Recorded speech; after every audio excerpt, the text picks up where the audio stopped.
মানে সবচেয়ে কষ্টের যে ব্যাপারগুলো সেগুলো হচ্ছে আপনি অনেক প্রজেক্ট করতে যাবেন, যে এটা করবো ওইটা করবো, সব কিছু ঠিক আছে, পরিকল্পনাও ঠিক আছে, আপনার প্রপার প্ল্যানও আছে, কিন্তু এই প্রজেক্টগুলা শুধু সাকসেস হয় না অ্যাকশন প্ল্যানের কারণে।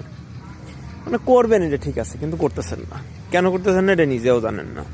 আজকে যাই কোরবানি, হঠাৎ করে শুরু করলেন বা শুরু করবেন, বন্ধুদের আড্ডায় বসে গেছেন, নিজের যে ফোকাস ছিল সেই ফোকাসের জায়গাগুলো নাই। মানে বাংলাদেশের না, শুধু পৃথিবীর 99% প্রজেক্টগুলা নষ্ট হয় শুধু অ্যাকশন প্ল্যানের কারণে। ভাই, না করলেও হারবেন, আর করে যদি হারেন তাও একটা এক্সপিরিয়েন্স হইলো।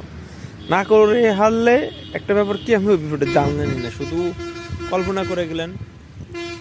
আপনি নিজে নিজে ভাবতে পারেন যে আপনার এক্সপিরিয়েন্স আছে অনেক, আপনি ফাটাই ফেলবেন মার্কেটিংয়ে এসে বা ওয়েব ডেভেলপ করে বা কোডিং করে। আসলে বাস্তবতা ভিন্ন। আপনি নামলেই বুঝতে পারবেন আসলে কাহিনী কি, টোটাল সিনারিওটা কি। তো নামেন না ভাই, দেখা যাক কি হয়।